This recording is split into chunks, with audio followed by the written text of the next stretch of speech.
The petting zoo at Whispering Woods is bustling with visitors. With the addition of goats, alpacas, and a little food court recently, there's more traffic than ever before. But there's still one animal to rehome. A group of Sussex chickens need a new chicken coop. Coupled with some greenhouses to aid in feeding the animals and a corn maze that's sure to delight guests, the petting zoo is nearing completion. The area has turned out much larger than Genevieve expected, however, and she's not sure if people will be willing to walk all that way just for petting zoo animals. Antonio steps in with the brilliant idea to put in an old-fashioned steam train around the perimeter, giving guests a break and opportunity to see the animals from a different perspective. Jonathan thinks the finances can handle this expensive investment, provided ticket prices are set accordingly. Welcome back to Whispering Woods Wildlife Haven. So I hate to start off with bad news, but we've had our first animal death. One of our sheep just dropped dead one morning. R.I.P. Zophany. But such is life. Some die, others grow, like our adorable calf Philip. And others gain new friends. This is Emma, Dahlia's new best friend.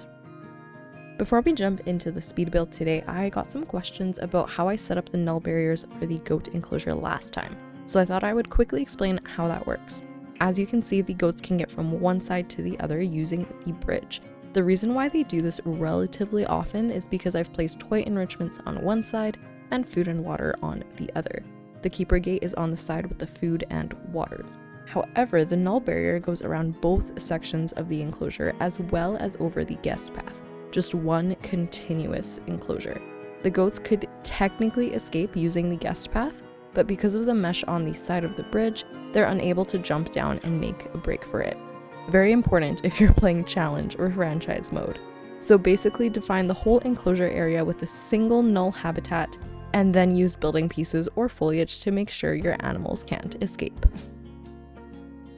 Hey everyone, Sparrow here, and on the menu today we have corn. Lots of it, because we are building a corn maze, which you probably may have guessed from our last episode, seeing as the Golden Goat Bridge was inspired by my local corn maze. So we will be building our own corn maze in Whispering Woods, even though it really has nothing to do with challenge mode and might actually make it more difficult because our guests will be pretty tired walking through it, because I'm gonna force them to do that in order to go see the chickens. So hopefully they're not too mad at me. We're going to lay down the basic path first and then add all of the offshoots wherever I think they should be. My local corn maze does make an image if you look at it from an aerial view. So normally there will be a sponsor for the corn maze and they'll try to match that aerial image made of corn and paths to whoever is sponsoring that year. So for example, if it's your local hockey team sponsoring it, then maybe you'll have their logo made out of corn, or maybe you'll have a hockey player image, whatever. So I was thinking of doing either the Whispering Woods tree or just a W for Whispering Woods, WW. And then it was just way too difficult, so I gave up on that idea. And here we are. For the corn, I used mostly the long strips of corn, but they were a little bit thin, like they weren't dense enough for my liking. And at my local corn maze, you can't see other pathways from your current placement. Maybe you might see a bright shirt through the corn, but you really can't see super far into the maze because the corn stalks are just so thick. So I ended up doubling them up to give it more of a realistic feel. And I do think it works quite well. I'm pretty happy with the maze, not gonna lie. My local corn maze also has these trivia plaques at certain parts of the maze. I don't know what else to call them, but basically you'll get to a post with a number on it and you'll know if you're going the right way, because if you go one number back, wrong way, one number forward, right way.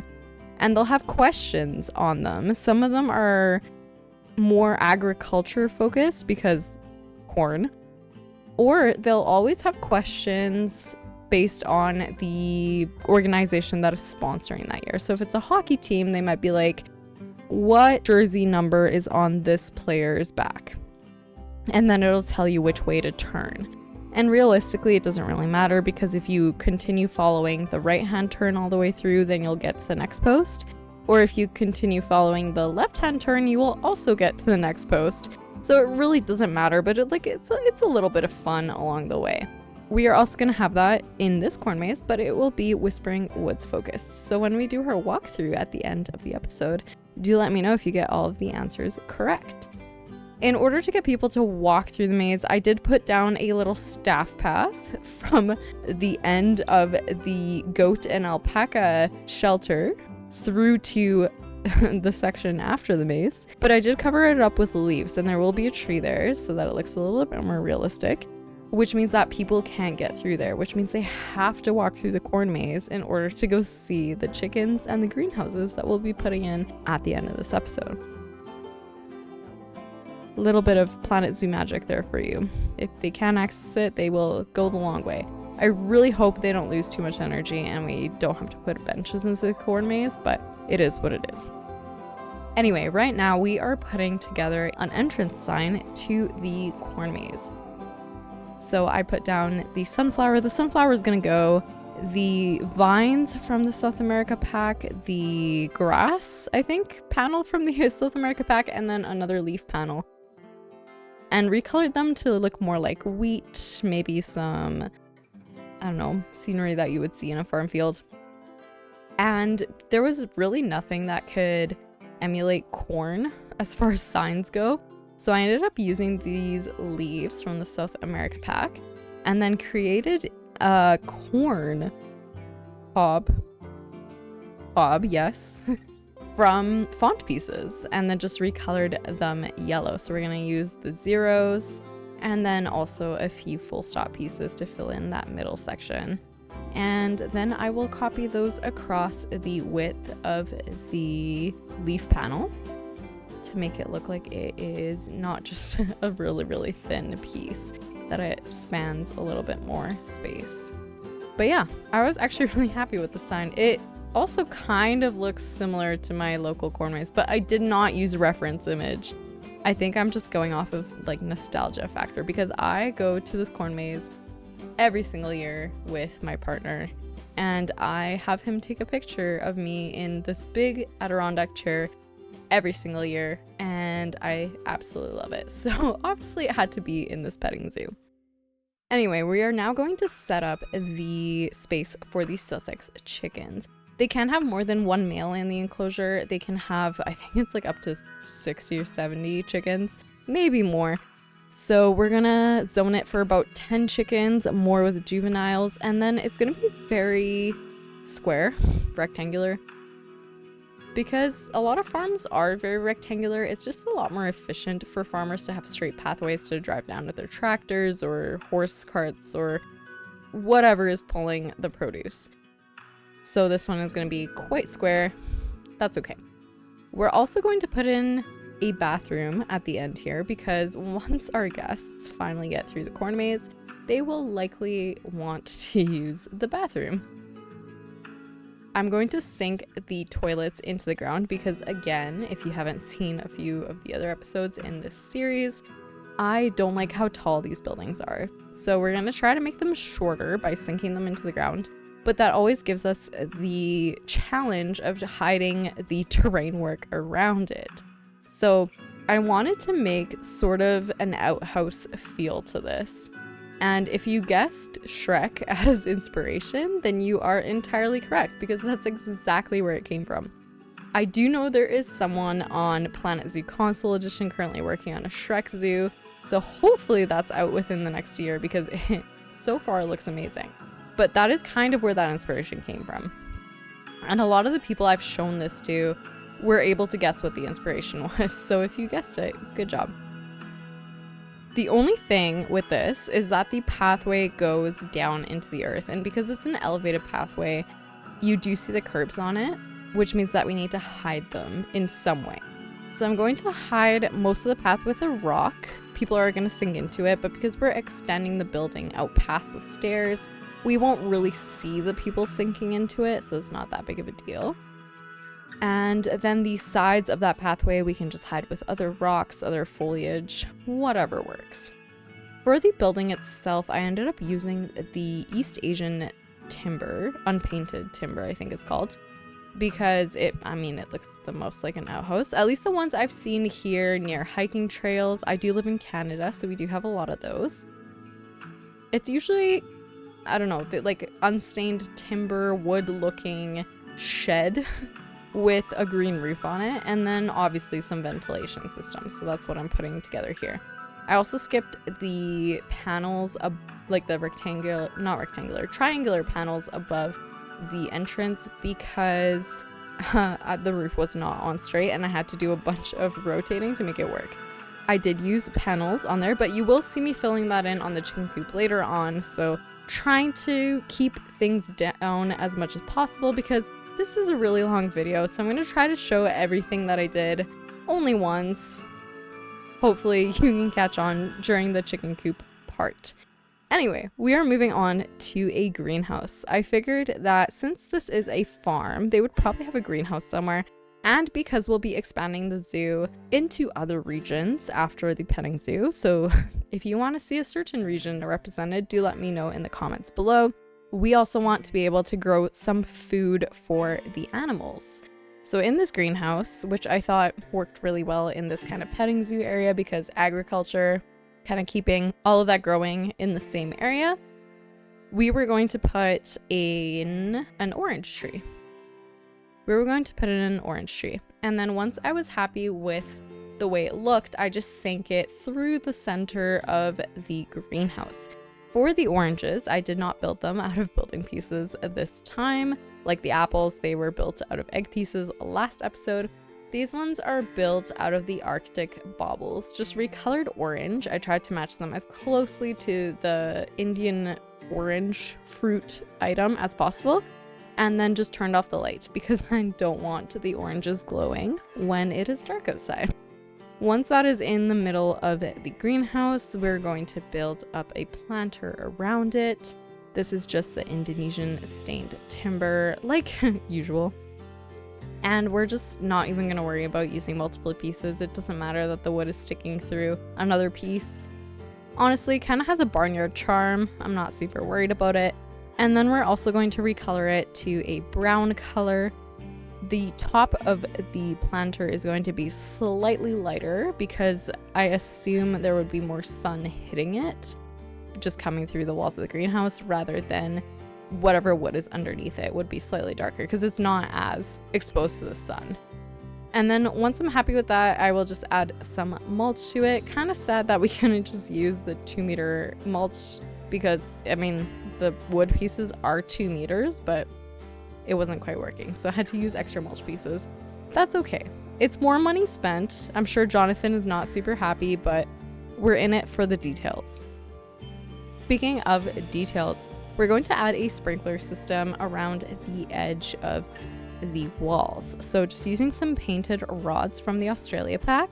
And then we're going to add some hinges to it using some hinges. And we're going to use some hinges to create sprinklers. There we go. That's what I meant to say. You'll see that in a second. But yeah, again, lots of pieces. Lots of money spent. If you noticed at the beginning of this episode, we did have over $500,000 in the bank, thanks to our lovely butterfly farm. But by the end of this episode, we are under 400,000. I think it's like 396 or something like that. Along the way, we did also press the play button, which means we were making or losing money along the way. So depending on how that went, we spent somewhere around $90,000 to $120,000 on everything that was built in this episode, just to give you a ballpark number. Also, to give you a ballpark number, I probably spent about 10 hours on everything in this episode, potentially longer. I did have to edit down about 5 hours of footage, so probably longer than 10 hours. Anyway, once that all is done, I'm going to dress up these garden beds, which are just copied over from that central orange tree, with some garden plants. So we have some tomatoes around a trellis. Tomatoes tend to be a pretty fragile plant. They don't do heat very well. You usually need to keep them indoors or at least like out of sun for a couple of hours. We also have carrots. We also have pumpkins. We have cauliflower. We have the new turnips, we have the new leeks, and then we also have a grapevine because I thought that would look nice in here. A lot of these plants are actually pretty cool hardy. Like I know we can grow potatoes and pumpkins in Alberta until about September, October. Our first frost date is around September, but yeah, a lot of those plants, I think carrots as well actually, they do pretty well in cold weather, which means that we don't have to be super careful with them. But with things like tomatoes, cucumbers, peppers, those will not do well in cold. So you have to start them pretty early when there's still snow on the ground in March, and then transplant them into a garden around May, end of May, beginning of June. And then they'll probably survive the summer and actually give you a yield. Just a little bit of fun facts from my cool Alberta-based garden. Anyway, we're gonna add some more details like the gardening tools, and then there's a few flowers in here as well, some water hoses, so that little rope. This is the rough rope. There's a large and a small version going from the water tank to the water hose. Entirely custom made, and then those fluorescent lights, which are actually from SEZ, so I'll make sure to link that episode up in the top corner. Up next, we're going to add some flower fields outside of the greenhouse. So we have some sunflowers in the background. Because they're a taller flower, they will screen off from whatever is outside of the petting zoo. And then we're also going to make some tulips. Thank you to a commenter for leaving this tip. Actually, they said that tulip fields would look great. And immediately I was like, how am I going to create a tulip out of building pieces in Planet Zoo? Because there are no tulips in Planet Zoo. Ended up using a few different plants and then having Gunter's Gaming Discord vote on which one they thought was the most like a tulip. I did send them a reference image and this one won. So this is the corn plant piece with a few egg pieces on top. The tulip head itself is made out of egg pieces. It's just a central one and then 4 petals kind of going around it. And I did make a few different colors, which you can see in the center there. We have a white version, we have a yellow version, we have a pink version, we have kind of like a blue-purple version, and we did also have a debate about this because a lot of plants don't come in blue. Blue is not really a natural color, I guess you could say. Purple is the most expensive natural color, which is why it is the color of royalty in a lot of cultures, but blue doesn't occur naturally. That's wrong. It does occur naturally, but not super often. So there's certain plants that will, like grape hyacinths, you have forget-me-nots, you have, I don't even know right now off the top of my head, delphinium, sage, stuff like that. But for the most part, if you see a blue flower, it's more of like a purpley blue color. We made all of those different colors in the tulip fields, which is why I ended up doing different groups of tulips. You could see me separating the groups out so that I could change the color with the very handy flexi color tool. And then we just surrounded that with a little picket fence, which isn't entirely white. It's a little bit off-white. So thank you, Mr. Gecko, for that suggestion, because that was a very, very good one. On to our next portion of the build. I decided that I wanted some more greenhouses because we are hopefully going to have a lot of animals in Whispering Woods, but now that I've built this petting zoo, I'm not so sure because the frame rate is kind of dying already. I'm not sure why. Actually, I do know why. I just put a lot of pieces in. We're building these sort of shorter greenhouses, not really greenhouse, more of like a shade cloth tarp stretched over some beams. I have seen these before. I used to work at a greenhouse and they have these kind of semicircular greenhouses They're not entirely streamed off from the elements, but they do provide a lot of protection from the sun. So normally that shade cloth is a little bit translucent. It's not entirely opaque like it is in Planet Zoo, but I did make it white so it looks a little bit less heavy. And then there's a frame that it's kind of draped over. It doesn't entirely look right in terms of physics, but it's Planet Zoo. We're not gonna get super technical. Now we're gonna get our chickens in. So in our very rectangular enclosure, oh my gosh, these models are so cute. We are going to build a chicken coop. So I had to get the chickens in first because what I wanted to do was build a chicken coop that is off of the ground. And this is because in Alberta at least, and I know this zoo is not in Alberta, this zoo is in Britain somewhere, but I have visited Britain and their chicken coop was also off of the ground, at least the people I was visiting. So the reason why chicken coops are off of the ground a lot of the time is because of mice and other predators. Not that mice are predators. Mice are vermin, I guess. They will get into the eggs, they will destroy the eggs. Predators will kill the chickens or they will take the eggs. You want to keep all of that out of your chicken coop. And at first I wanted to make it slightly smaller, but the chickens have a really large hitbox because it's Planet Zoo and I don't have free build. Had to make it slightly bigger. It doesn't look overly large, especially considering how big the actual enclosure is. We're still gonna try to make it off of the ground, and so that the chickens can walk underneath it as well.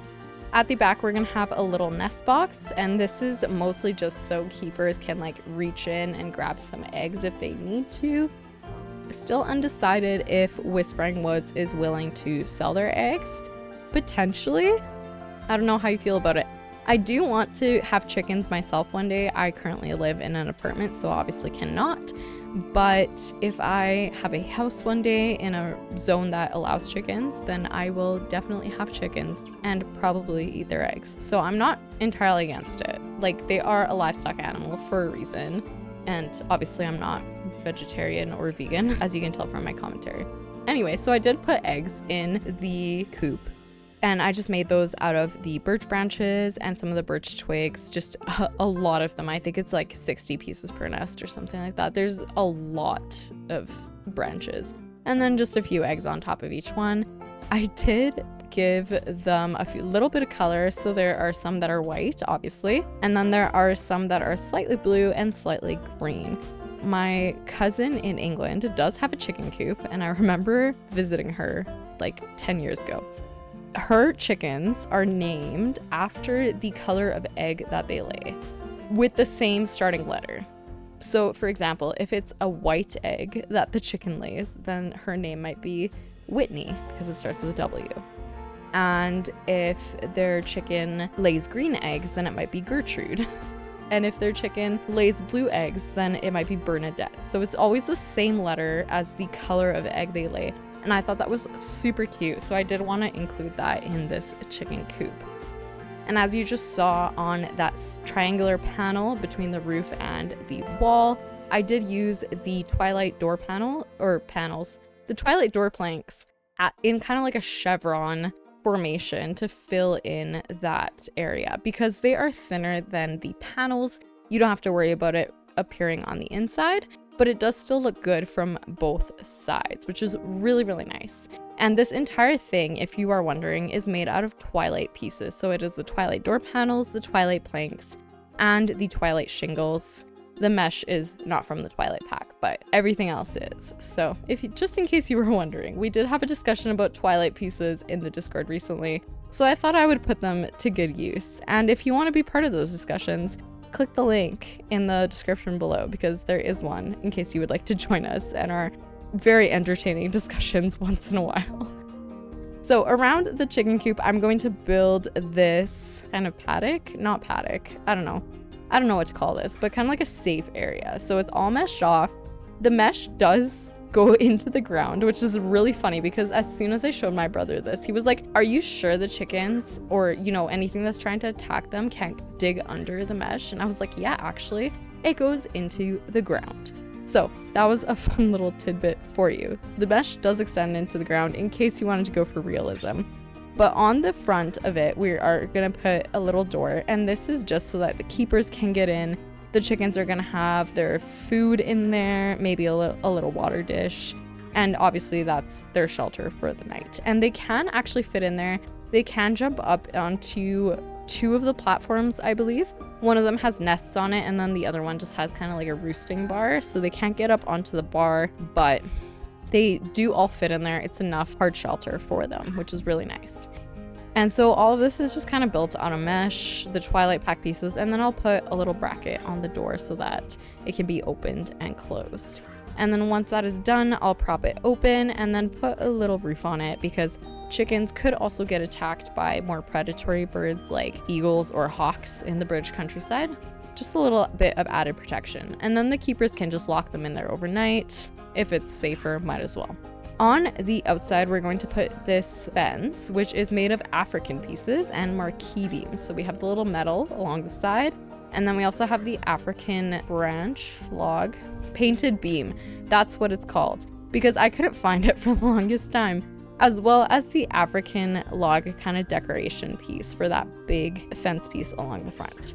And then, because sometimes you can't make the fence fit perfectly, we're just gonna pop a tree in the corner and then a barrel, because then the chickens can't get out.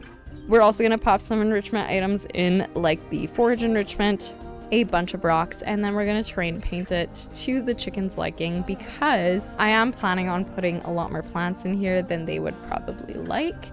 And because this is challenge mode, we also want them to be happy still. So because the plant wants are probably going to be around 0%, we want everything else to be as close to 100% as possible, because unfortunately that 0% really drags it down overall welfare.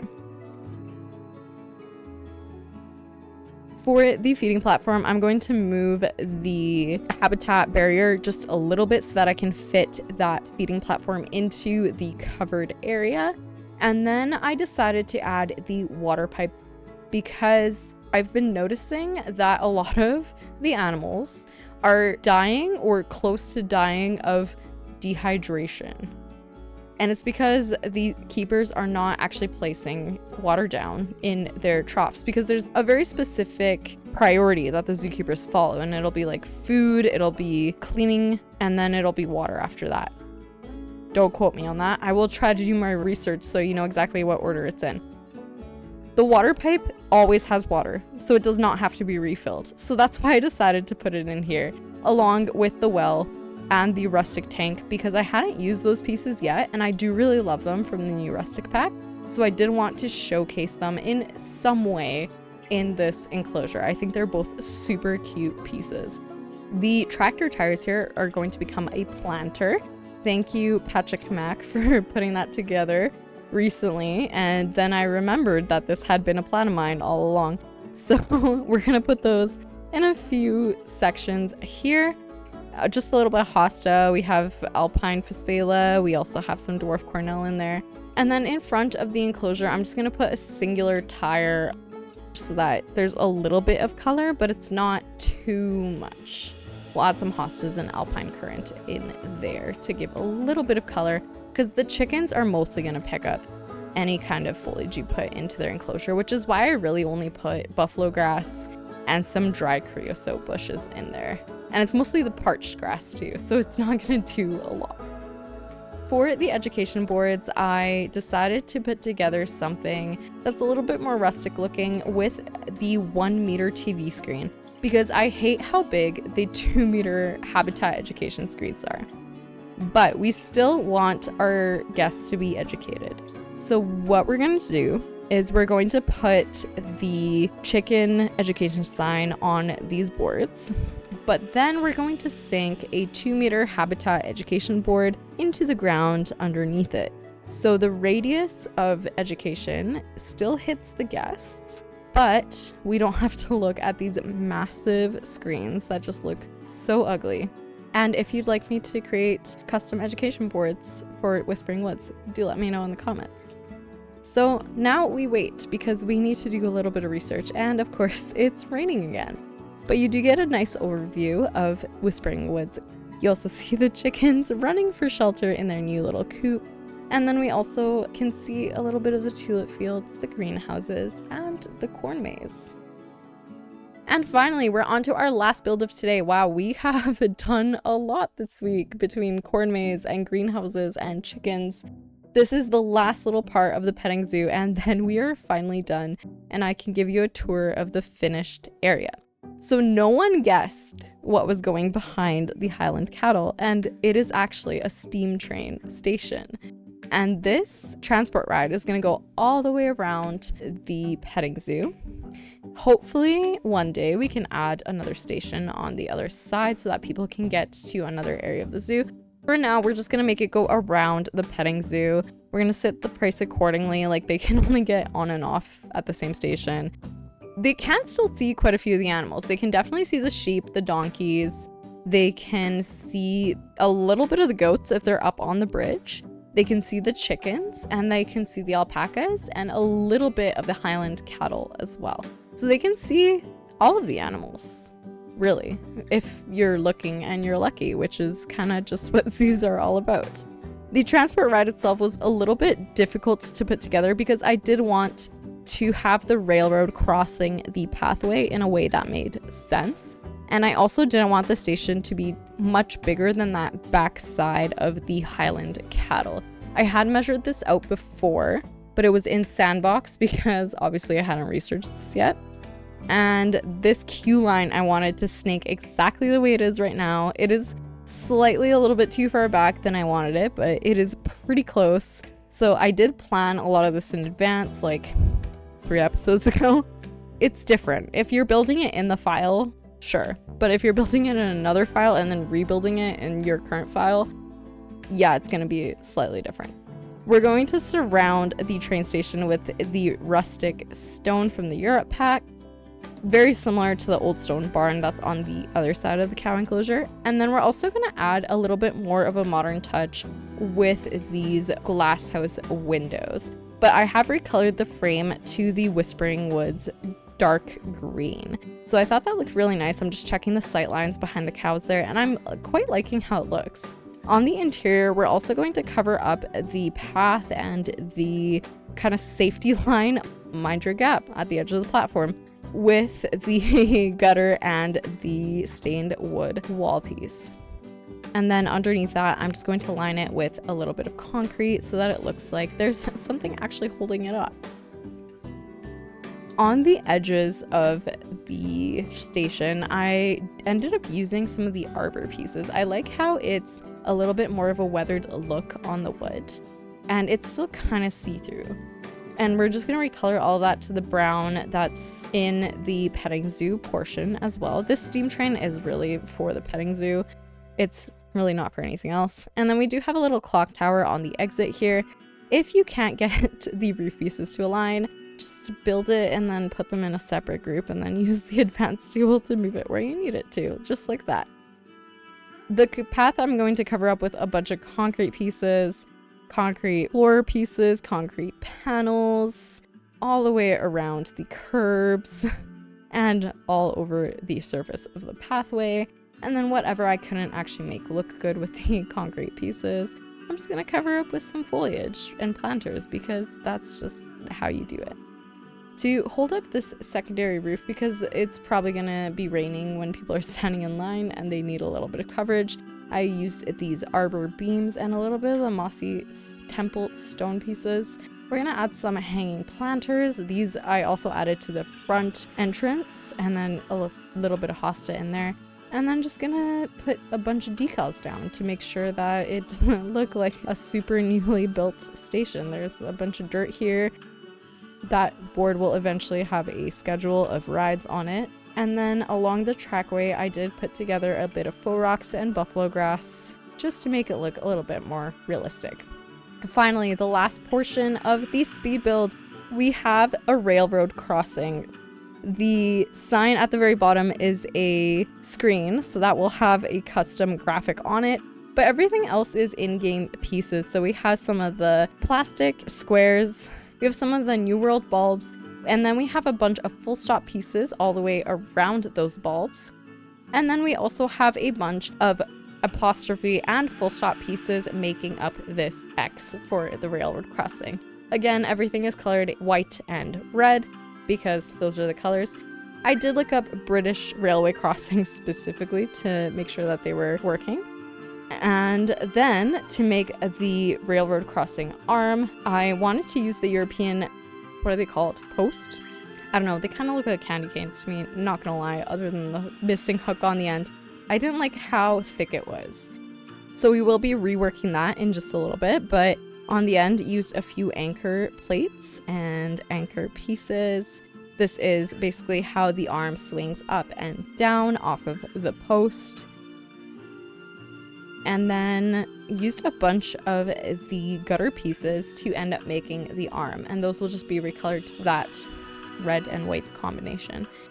I set up 4 rings and then copied them all the way across and then went back and deleted 4 rings at a time in order to make sure that everything was lined up very nicely. On top of that, we'll have a few red bulbs because usually railroad crossings will have flashing lights just for people to notice. Usually flashing lights will catch your attention a lot more than anything else.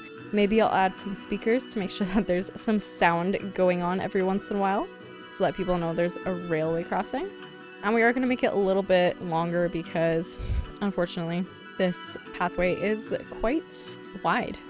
I think it's 6 meters, maybe 5 meters. I don't remember what I made it. But anyway, thank goodness for the flexi color because otherwise I would have had to selected all those on their own. And the railway station is officially open, and with that we are done the Whispering Woods petting zoo.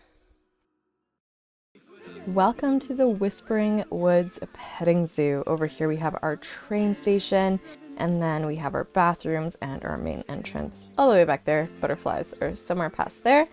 But we're gonna go explore the petting zoo. Here's our railway crossing. This light bulb is just always green so that people can pass through. Hopefully we don't get run over by a train by accident. I do really like them. Oh, uh-oh. Someone's getting kicked out of the zoo. Not great. Up here we have our sheep and donkey enclosure.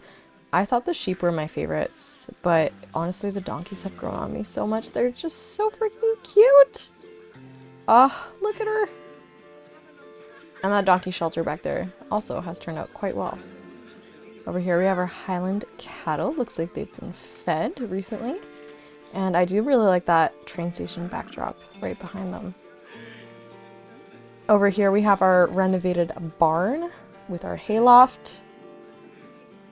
You get a good view of the cows from here. You can also see the sheep on this side. There's currently none of them in here. And the pigs on this side, which there is one right there.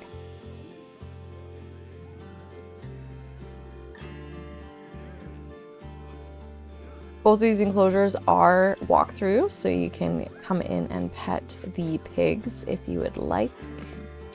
Oh, and we have little ones. That's so cute. Look at them. Please don't step on the piglets. Over that way we have the sheep and donkey walkthrough. We'll take a quick peek in there as well. Oh my gosh, so many people. I don't even think we're up to 1,000 guests yet, but this already feels like way too much.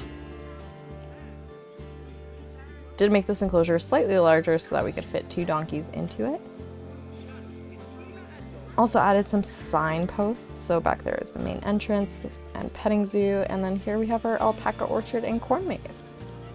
This is the farmers market, which I did get a lot of comments. You wished to see more cinematics of this or just more of it in general. We have 4 stalls. Each of them is decorated slightly differently. This one obviously has more to do with fruit and drinks. This one has some milk items next to it. And then those ones are just also some rustic charm. I thought these turned out quite good. And here we have our goats. This is the toy enrichment side. Doesn't look like any of them are in here at the moment, so they must be over on the other side past the goat bridge. Right there. Yep, they are all eaten. It's probably one of my favorite enclosures in the zoo so far. Once we go past this way, we can get another view of the pigs. You can also see some more of the Highland cattle and train station. And over here we have our alpaca orchard. So we'll walk right in. Our custom made apple trees. Very lush. Kind of walk wherever we want. I'll look inside the barn as well because we haven't really looked in here yet. Another hayloft. This one's not quite as big. It's not quite as tall. And that is how the keepers get in. We do have a baby alpaca. They're so cute. Look at them.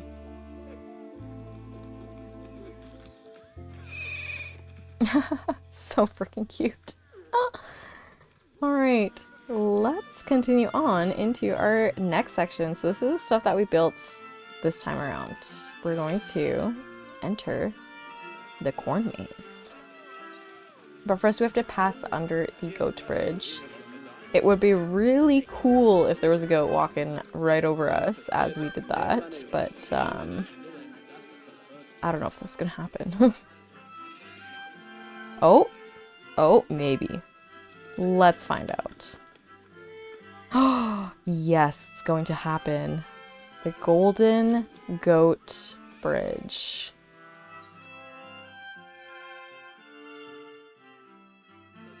Oh, I was so excited.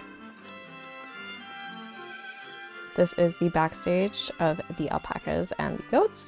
And here is our lovely corn maze. We also have this gorgeous tractor by Captain Callum. Highly recommend checking out their channel and also their Steam Workshop because they do such great work. And this is our first look at the trivia questions in the corn maze that I mentioned during the speed build. So, corn maze number 1, what was the first exhibit at Whispering Woods Wildlife Haven? Butterflies, snakes, farm animals, or cats? And the correct answer is butterflies. So we are going to go to the right and just follow this right wall until we get to the next sign. Please do put your guesses in the comments. I hope you get most of these right, and if not, then that's totally okay. It's just a little fun game to play. What was grandmother Joyce's first name? Guinevere, Veronica, Vivian, or Gina? And the correct answer is Vivian. So we're gonna go right. All the way down here until we get to number 3.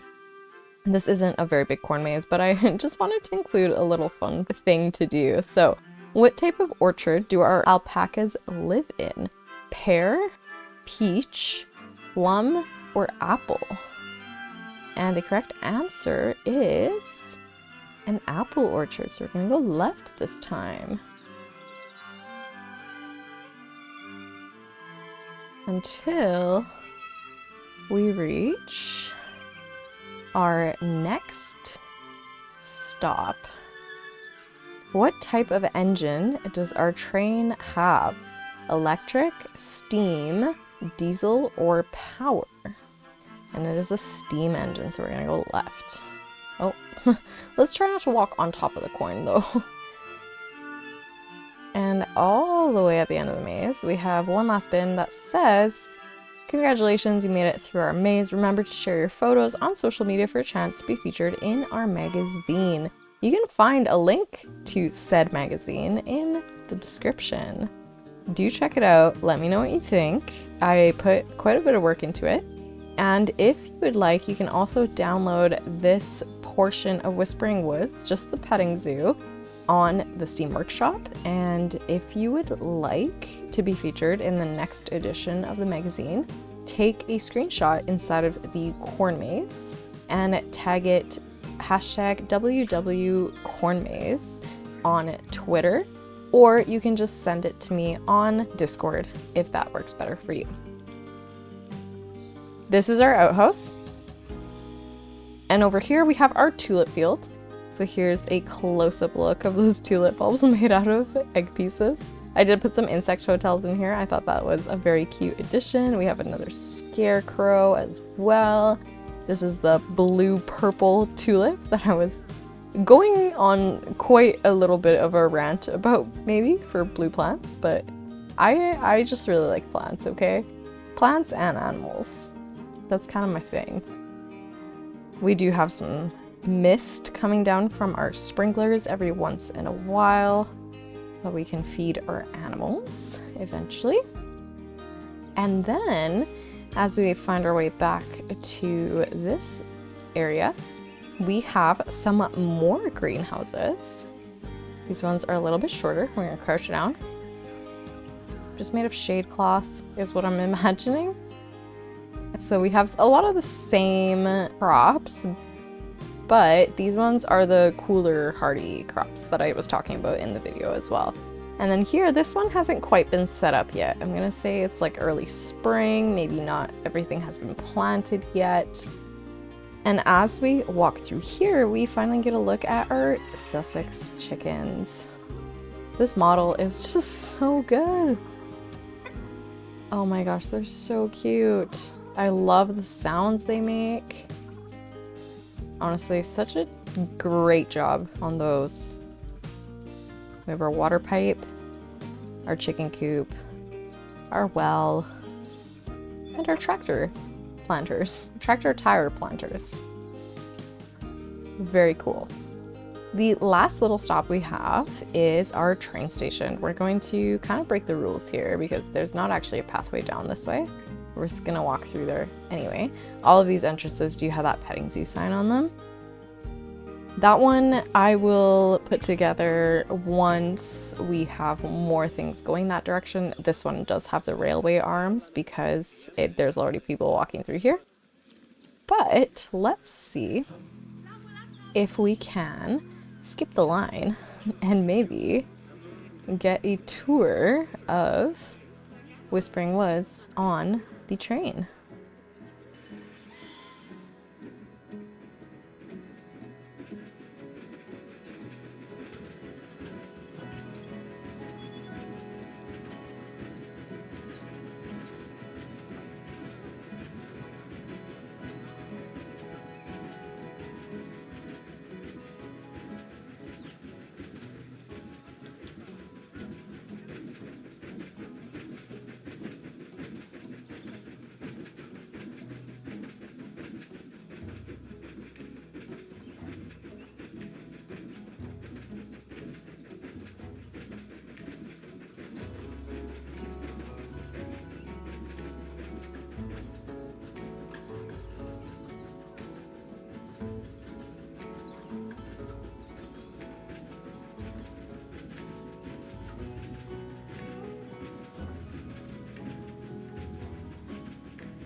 And with that, we say goodbye to the petting zoo at Whispering Woods. That's all for now, and I will see you next time. Bye.